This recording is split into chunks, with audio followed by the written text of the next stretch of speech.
Hey, what's going on guys? Been a while, but get excited, because today I'm going to talk about Star Wars! More specifically, the sequels! Boring! Yeah, it's sad how predictable that response has become. I mean, this is Star Wars episodes 7 to 9 we're talking about, right? The films that no one thought would happen. The trilogy that, when announced, we all lost our collective shit over. A bona fide sequel trilogy to the greatest pop culture phenomenon of arguably all time, complete with original returning cast members and super talented directors on board. What could go wrong? Now granted, many love these films. I mean, a sizable portion of the fanbase considers Last Jedi the greatest entry in the series since Empire. I'm not one of those people, but to each their own.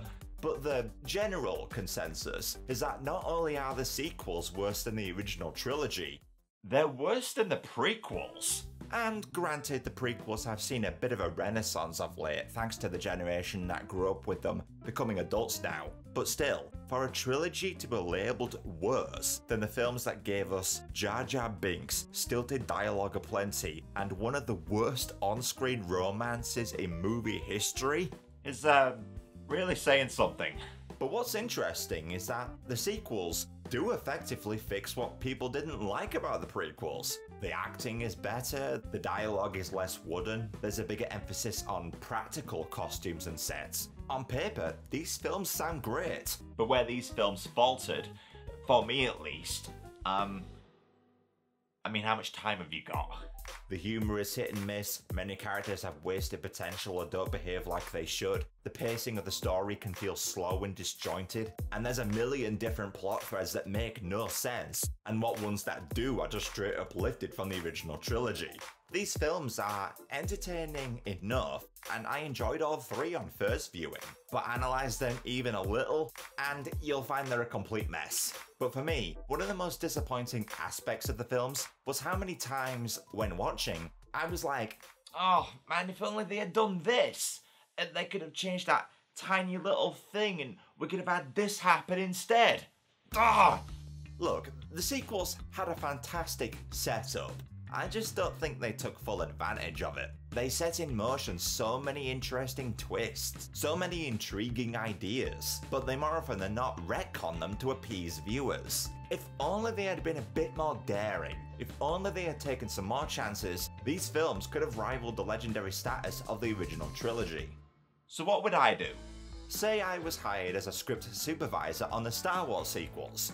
What would I have changed? What tweaks would I make to make these films click? Well, I have 10 ideas for you today, so sit back, relax as I count down 10 things that I'd have changed in the Star Wars sequels.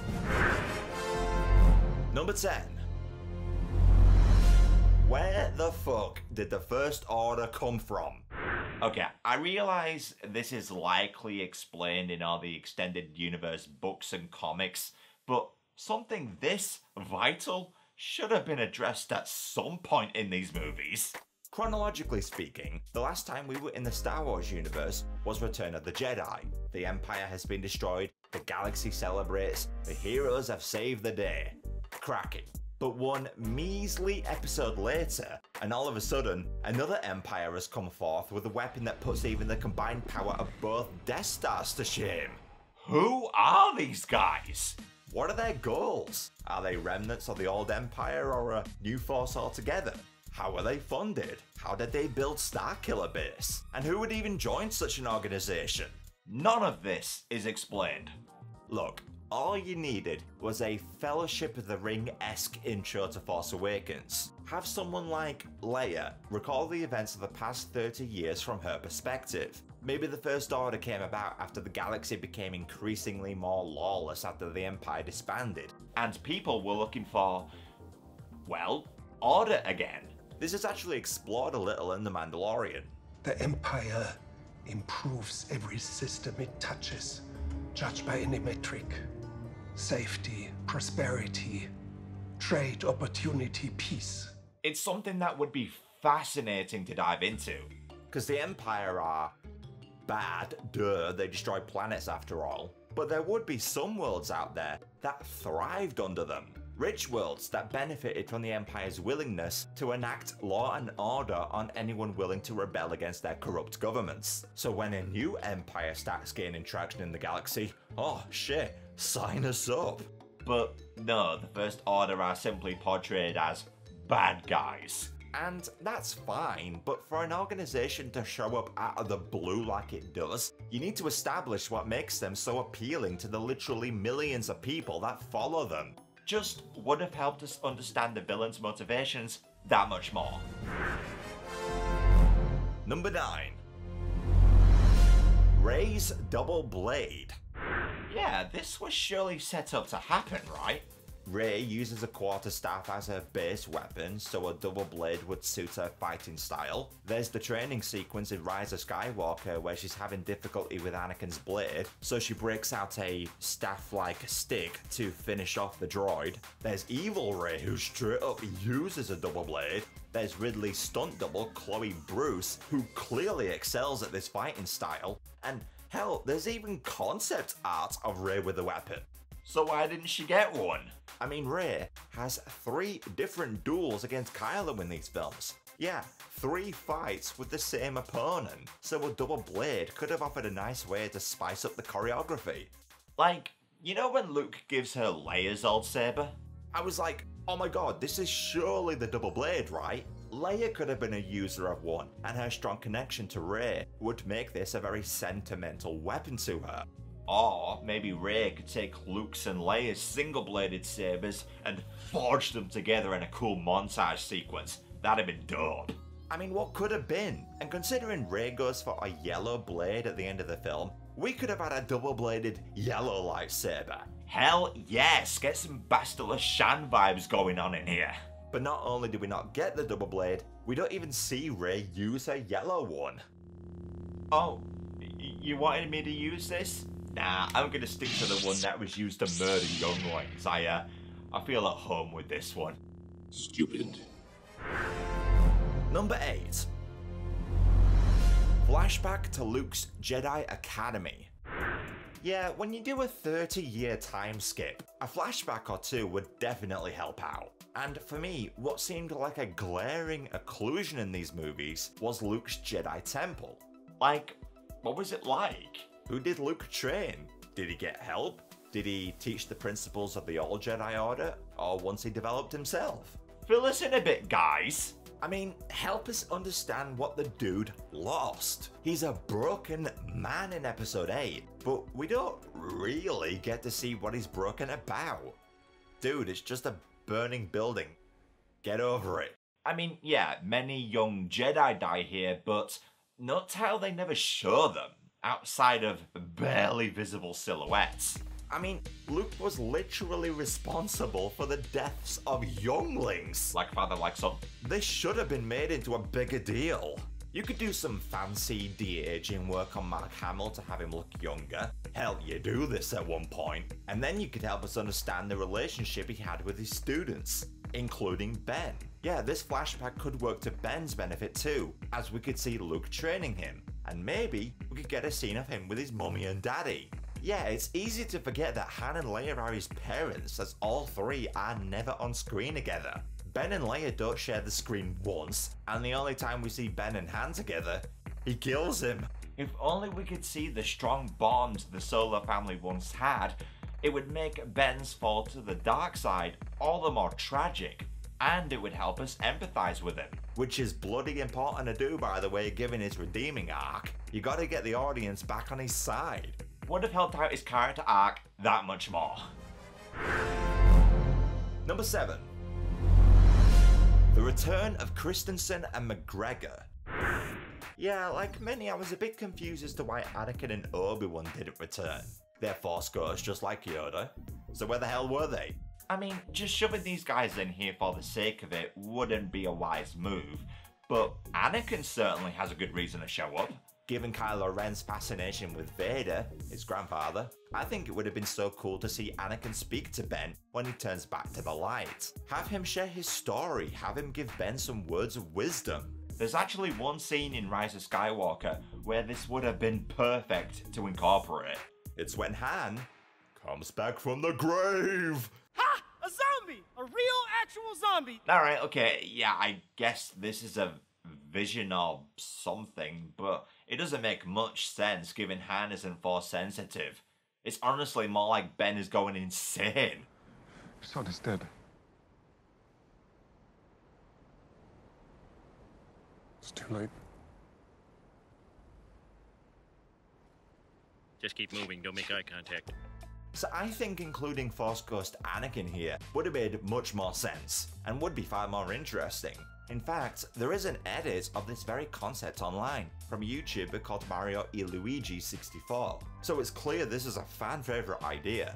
As for Obi-Wan, well, he doesn't have as much of a connection to the new cast, so he wouldn't have as much of a role. But to see him alongside Yoda in that scene on Act 2 would have been amazing to see. Obi-Wan was as much a mentor to Luke as Yoda, so his inclusion here would have worked wonderfully. Shame we'll never see it. So uncivilized. Number 6. Luke lives.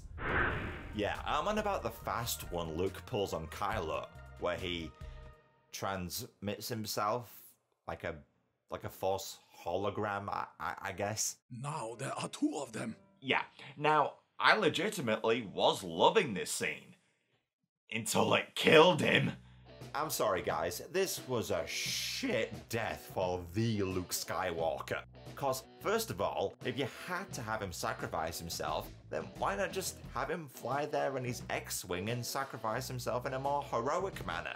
Have an awesome moment of him coming in hot in his X-Wing and have him single-handedly take down a few walkers like fucking Levi making his way through a row of Titans. If he could take down one 30 years ago, then imagine his power level now. This is what we craved. We wanted to see Luke as a badass Jedi Master. 30 years ago, he bested the literal Chosen One. So 3 decades of training later, he should be a god. But all we see him do in these movies is put himself in 2 places at once. And that apparently is enough to kill him. Look, just have episode 8 be Luke's redeeming arc and have him kicking ass again in episode 9. I mean, Luke's last words were, "See you around, kid." Why have him say something like that just before he dies?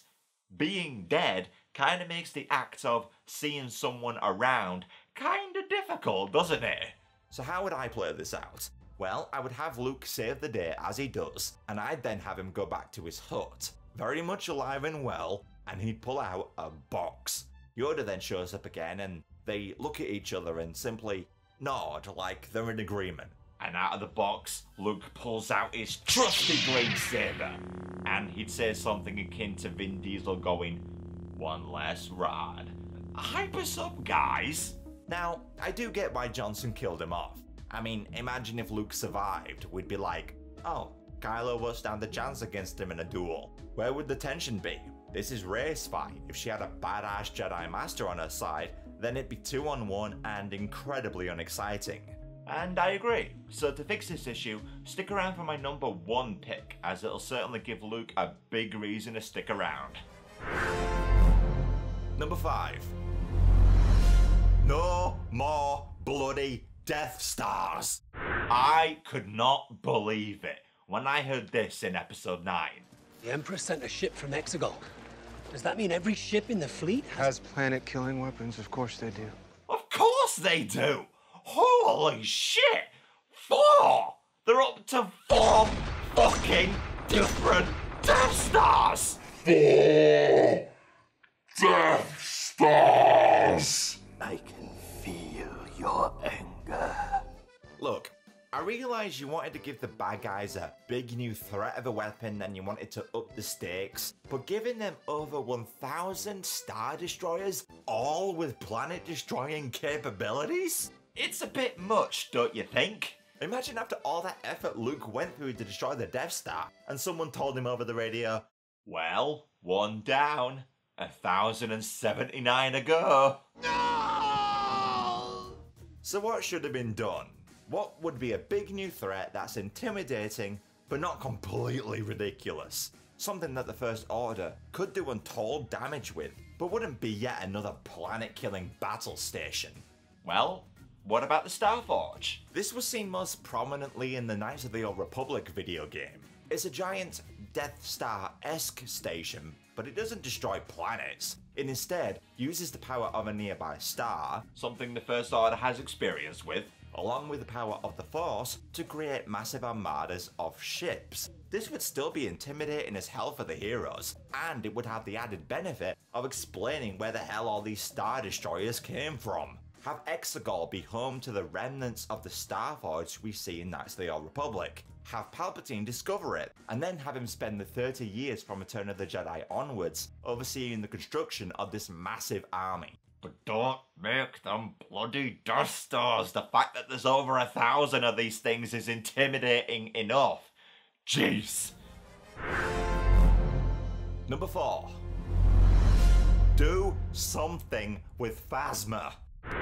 Poor Gwendolyn Christie. When I heard she was going to be in these films, I was stoked. She was amazing in Game of Thrones, and to see her cross over into Star Wars, as a villain nonetheless, I was so on board with that. Pity she's given nothing to do.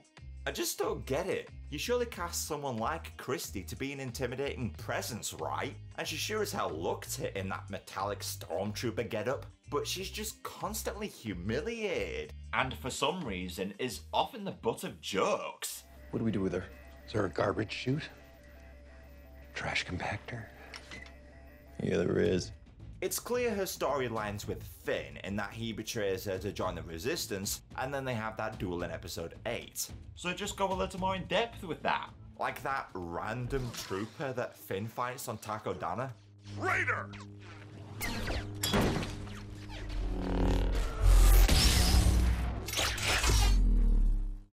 What was up with that? Are we supposed to know this guy? Why not have this trooper be Phasma? Have her kick Finn's ass to establish the big threat she should have been, and have her escape with Kylo after Han saves the day. And by the time their duel arrives in Last Jedi, the stakes would be that much higher. And in that duel in episode 8, have Phasma beat Finn even then. She is stronger and a far better warrior after all, but have Finn get the upper hand by turning her fellow troopers on her, by revealing that she was the one who turned down the shields on Starkiller Base, and by getting an opening, Finn is able to take her out. Wouldn't that be amazing? I mean, it's not as though they filmed that very scene and cut it out from the movie or anything. Smash cut! When I put a gun to your head, you shut down Starkiller shields. Now what would your troops do if they found out? You ever get the feeling like they're trying to piss us off? Who would believe a story like that? Number 3. Palpatine's master plan. So, Rey's parentage is a big mystery in these films. It's definitely what everyone was theorizing the most. Is she Luke's daughter? Han and Leia's? Obi-Wan's? Is she a Binks? Well, no. As it turns out, they were nobody. They were filthy junk traders who sold you off for drinking money. And when I heard this, I was like, oh, okay, I can get by that. I like what Rian Johnson is doing here. He's saying that your lineage is unimportant and that you can forge your own destiny regardless of your genes. Good message. But then J.J. Abrams came back for episode 9 and he was like, nah. You are a Palpatine. Yep, good old Palpy had a granddaughter, which means he had kids, which means... Oh no. Oh, yes. No, it means I got busy. Please no. Hey ladies, what do you say we do it? So yeah, it's an odd explanation, but I honestly don't have too much of an issue with it. I'd have just changed one little detail. Have Rey not be Palpatine's granddaughter, have her be his literal creation. This idea goes back to episode 3, with Palpatine's infamous story about death plagueth the wise. He could use the Force to influence the midi-chlorians to create life. And later on in the film, he states that he intends to uncover how to do this with the help of Vader. To cheat death is a power only one has achieved. But if we work together, I know we can discover the secret. So, what came of that? Now, it could be argued that Palpatine is bullshitting here and this power to create life never existed. But I like to think he was telling the truth. Because this power would explain one of the biggest mysteries there is in all of Star Wars. Yeah, I'm talking about Shmi's whole immaculate conception thing. There was no father. I carried him, I gave birth, I raised him. I can't explain what happened. Yeah, this has never been explained. Just how was Anakin born? Was it really just the will of the Force or some shit? Or maybe Anakin was the product of the one being who could create life, i.e. Darth Plagueis. That's my theory. Plagueis was the one who created Anakin, and his apprentice, who is Palpatine by the way, caught wind of that. Ooh, my powerful black master created this boy. I have so got to get him as my apprentice. And this is what he does. But at the end of the day, Vader was not Palpatine's creation. Deep down, Sheev wanted more. He wanted an apprentice that he himself made. That's what he desired. Someone he could pass the mantle on to. Someone who could carry on his bloodline. If only he could uncover the secrets his master held. So, after 10 years after the events of Return of the Jedi, and after literally decades of trial and error, he does it. He creates Rey. And because of this very similar origin to Anakin, it explains Rey's incredible natural abilities. How did you do that? I don't know. No I've one flown some trained ships, but I've never left the planet. She would literally be a child of the Force, and her midichlorian count, if you want to go there, would be comparable to Anakin's. Also, side note, Palpatine's return would have to be explained a lot better. You see, the whole cloning angle actually works for me. I mean, if Jango could do it, why not Palpatine? A clone would be a good backup plan for Sheev, similar to Voldemort with his Horcruxes. But one little twist they could do, and I'd be interested to hear what you guys think about this, because it might be unpopular, but here we go. Have the Palpatine that we see in the sequels be the OG Palpatine, the real deal. Now, I know what you're thinking, how would that be possible? We saw Palpatine die in Return of the Jedi. Unless the Palpatine we saw in Episode 6 was the clone all along. Your move, Shyamalan. I mean, think about it. Why would Palpatine be on the second Death Star in person? It was still being constructed and was vulnerable to attack. Seems kind of a dangerous place to be, right? I mean, even the Empire higher-ups are seemingly confused by him being there. The Emperor's coming here? So Canny Sheev sends a clone to act in his place. I mean, this might undermine Episode 6's ending a bit, but considering that when rewatching this movie, you can be like, okay, you're gonna die, you're gonna die, you're gonna die. In fact, your son is gonna kill you in cold blood. And none of you saved the galaxy cause Palpatine is still alive and a new empire is going to wreak havoc on the galaxy in due course and cause the deaths of billions. Sorry to be a party pooper, continue. Yeah, Episode 6's ending has been fucked by these new movies, so might as well fuck them some more. Anyway, if the film took the time to explain Palpatine's master plan more, it would tie the whole saga together, and would make the sequels feel truly part of the overarching story. And we would be spared the image of Sidious. We would be spared that image. And wouldn't that alone be worth it? Hey, what do you say I come on over and I show you the power of my backside? Number 2. Cut the whole Resistance escaping plotline. Yeah, I'm on about the entire B-plot of Last Jedi.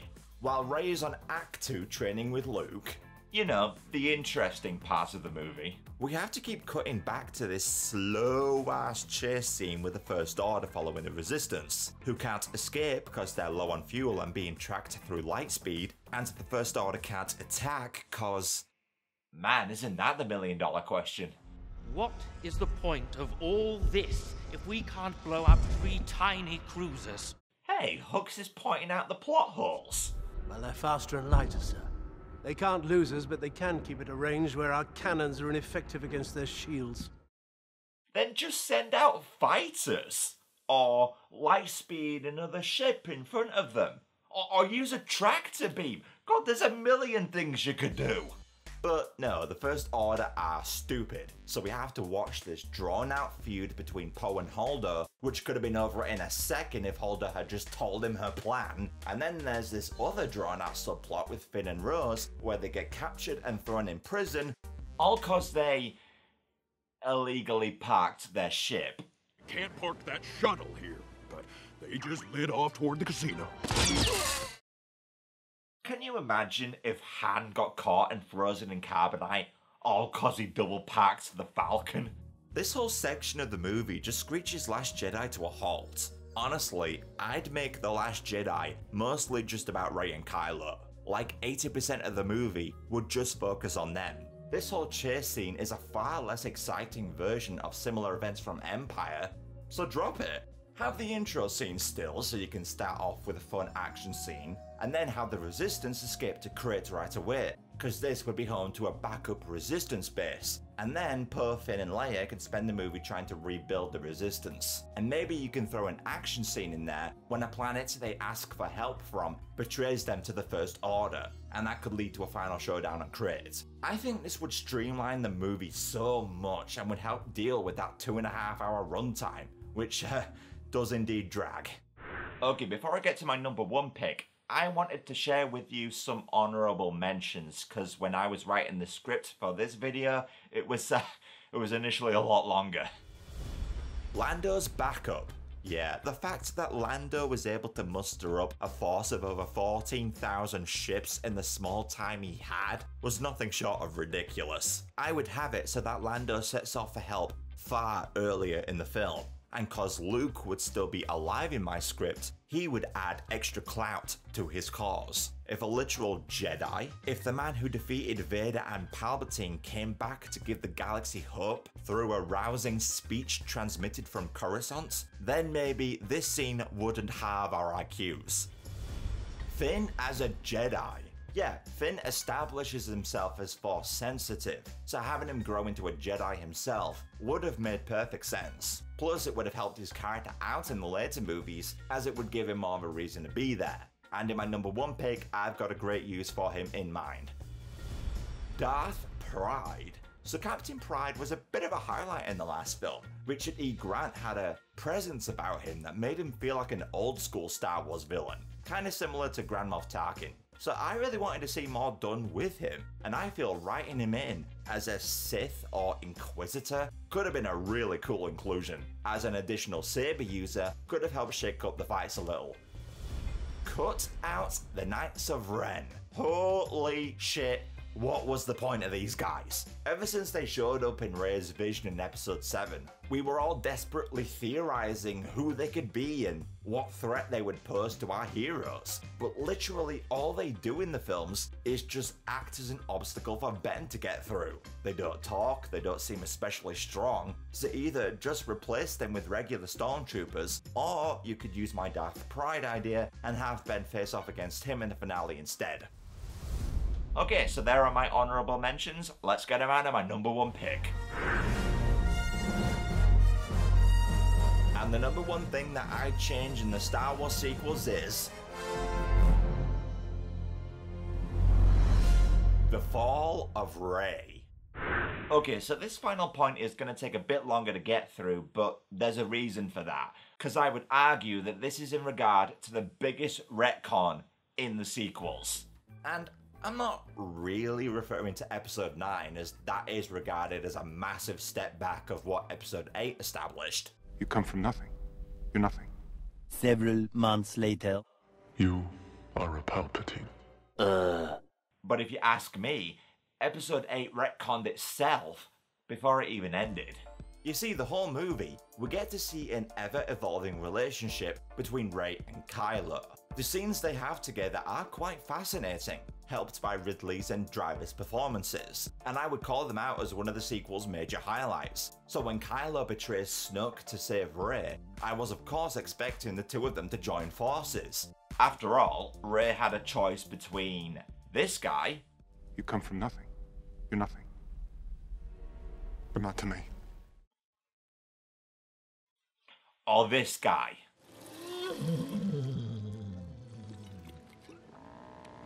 And she chooses the latter. Look, Last Jedi was in desperate need of a hook. Something to rival the end of episode 5. Not necessarily a plot twist, but something monumental had to happen that would have us dying to see episode 9. And that monumental turn of events should have been Rey joining Kylo and turning to the dark side. We're doomed. But in order for this plotline to work, Rey would have to have many scenes of her giving in to the dark. Remember, it's a seductive power, it consumes you. And there are moments of this you can sorta see in her duel with Kylo in The Force Awakens, but I think it's more implied here that she uses light side powers to beat him. Like in this bit where she closes her eyes and becomes all zen and shit. I don't know. Wouldn't it have made much more sense if Rey had won this duel specifically using the dark side? Remember, Rey at this point is wildly inexperienced, and despite Kylo's wound, she shouldn't have stood a chance. Unless she took some kind of a shortcut. Is the dark side stronger? No. But easier, more seductive. Yeah, easier and more seductive. Ergo, it would have been far more accessible to her as a beginner Force user, whose anger was off the charts by the way given Han's death. So it would have given her that unnatural boost she needed to beat Kylo. But at what cost? The Force Awakens in my book would end with Rey saving the day as she does, but we would find out that she begins to crave what the dark side gave her. That power, that high, that the Sith love to go on about. The dark side is strong in this place. I can feel its power. You don't know the power of the dark side. And throughout Last Jedi, Kylo would convince Rey to give in to this power, and by the time we reached the throne room scene, she would embrace the darkness, and Kylo and Rey would become the new leaders of the First Order, as master and apprentice. Almost true there are. It's like poetry, it rhymes. But we would need that defining moment that pushes her over the edge. In episode 3, it was Anakin killing Mace Windu. In episode 8, it would be Rey killing Chewie. Cause in episode 9, this is what she does. Her anger summons Force lightning and it causes Chewie's transport to explode.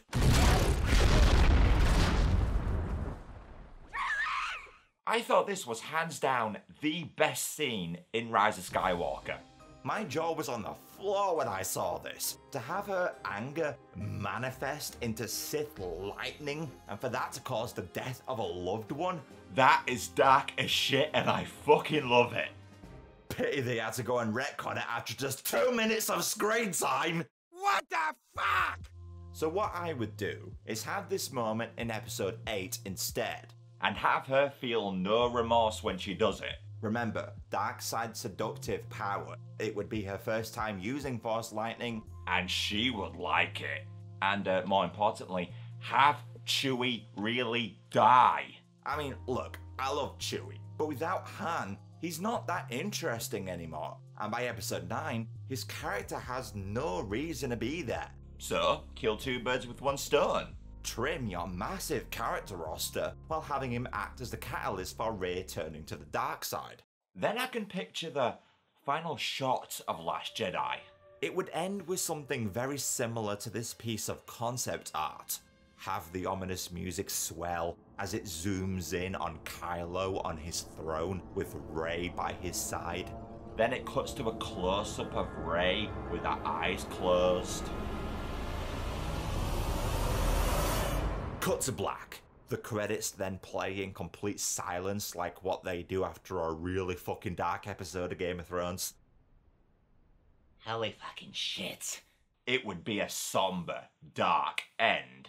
The Avengers Infinity War of the Star Wars universe, if you will. And it would hype us up so much more than the episode 8 we got did. And in the subsequent episode 9, you could do lots of different things to adapt to a dark Rey storyline. As I would want, Luke would be alive as he maybe takes on Finn as his new apprentice. Maybe Rey becomes too power hungry and she usurps the First Order throne and Ben has to go to the Resistance to help. You could have a scene of Ben coming back to his mother, and there could be an emotional reunion akin to Zuko coming back to Iroh. And maybe you could progress the story of Finn and Rey's romance, as Finn's love for her could be the key to bring her back to the light. You could also still bring back Palpatine, but don't reveal it in the trailer or the title crawl or in fucking Fortnite. Yeah, that happened. Have Palpatine's return take us by surprise in the climax as he reveals that Rey is his creation and that he's been feeding dark side energy into her. And maybe you could have this version of Sheev be younger and more virile. If he was able to unlock the power to create life, it makes sense if he found out how to extend it as well. And because of this, we would get a cool lightsaber fight between Luke Skywalker and Palpatine at his full strength, while Finn and Ben take on Dark Rey. Ooh, I could go on for hours, guys, but I think I'm gonna stop there. Long story short, Dark Rey could have opened up so many possibilities for episode 9. And if there's one change I'd make to the Star Wars sequels, it's that one. So there we go, 10 things I'd have loved to have seen done differently in these movies.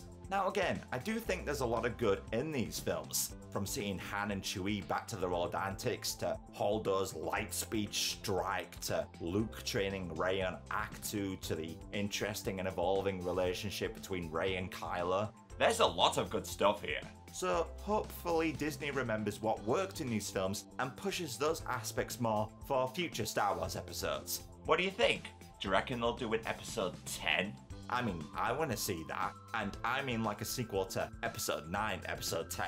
I feel there's still more to Rey's story we haven't seen yet. Though Daisy Ridley has said that she doesn't plan to return to the franchise. And given the often toxic fan base of these movies, I don't blame her.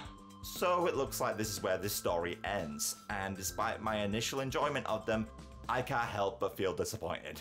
Well, on that of a note, I'll see you guys next time. Oh, sorry, you don't want to know where that came from. Oh, what the f-